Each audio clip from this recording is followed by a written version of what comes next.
Good afternoon, guys. Good morning, wherever you are. Peter, host, and I wanted to bring last video before the portal closes officially. Today is the November the 7th, and as we've been doing these videos, today is the last day for the DV lottery 2025.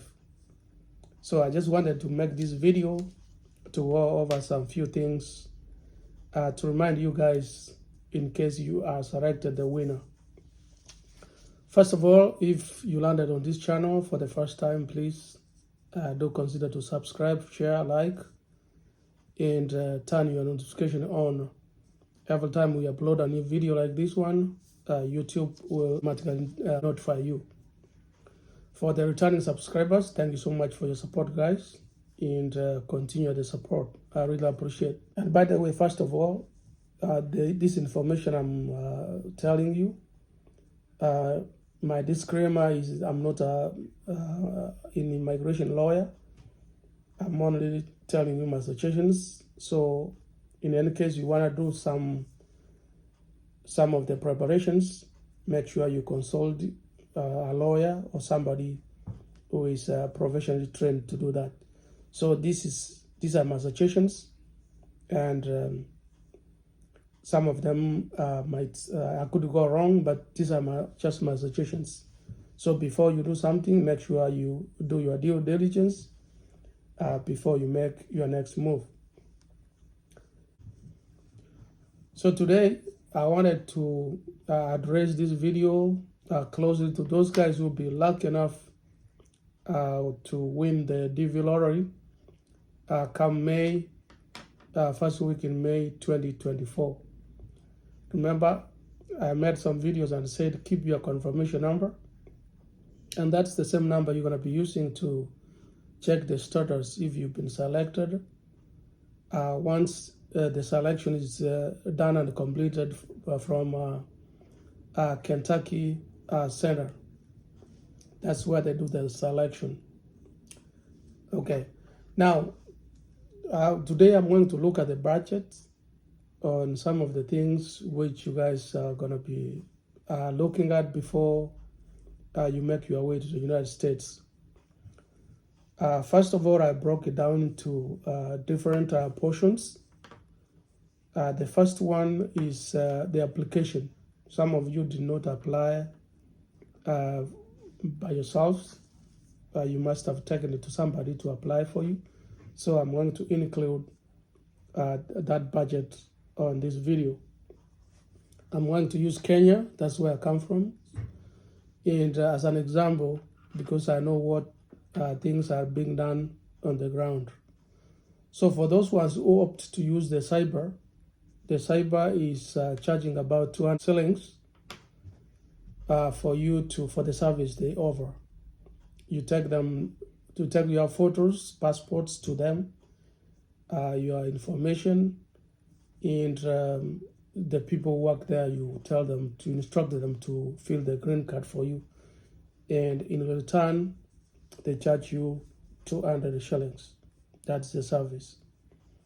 And then once you've been determined like you're a winner, come first week in May 2024, there are a number of things which you need to do, and for these ones you need to get prepared and put a budget aside for that. So once you have been selected as a winner, you need to apply for a visa. So the visa is going to cost some money, and once you win, when you receive a letter from the US, you will be told the kind of fee and where you have to send this kind of fee to them. And so that one, I don't know how much, but as time goes by, it might change. But it's going to be around 220 US dollars. And then what you need, you'll be required to do a medical. You have to go and do a medical test. You have to look for a center, maybe in your country, in Nairobi, somewhere. You go and do the medicals. So the medicals is probably 50,000, but I don't know the exact amount, but put a budget aside for that to be determined, because it depends on what medical institution you go to, what kind of clinic, but it's going to cost you some money. And once you win, you apply for the visa, you are going to be selected to go for an interview in the United States Embassy. So once you go to the embassy, you are going to be required to pay a fee. Then the fees for the processing for the visa, and so you need to put a budget for that once you will be required to go. And if, let's say, you are working, if you are a teacher or you are a nurse or working in the government, you will need some money to travel, to make phone calls, to go and hand over officially instead of working off the job. You never know. It's always a good practice to do things in a professional manner. You go and resign the way it's needed. And so there is some money which is going to be involved going back and forth. So that's a budget which you need to think about. And coming to the United States, you have to put money for your airline ticket. And in this case, it's okay to book a one-way ticket because you don't know when you are coming back. If you book like a two-way, at the port of entry, when you enter the United States, they might ask you why you are having a two-way ticket, something which shows that you're not serious. You are not planning to go and live permanently in the United States. So once you become a permanent, they require you to stay permanent in the United States. But if you ever go back to your country or go to another country to visit, you're not supposed to stay there over 6 months. So when you travel, think about that.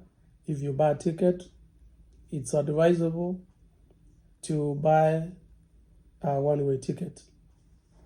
And once you buy an airline ticket, which probably can cost anywhere from 150 Kenya shillings, and you have to search different airlines and see which one is competitive before you purchase your ticket. So those are some of the things which you need to put together. And once you land in the United States, make arrangements. Make sure you have a host who is going to receive you, and either in Texas, Florida, or New York, or in none of the countries which you select. And upon arriving, once you arrive at the airport, there's going to be some costs involved, like if you are going to hire a taxi like Uber to take you to the place where your host lives.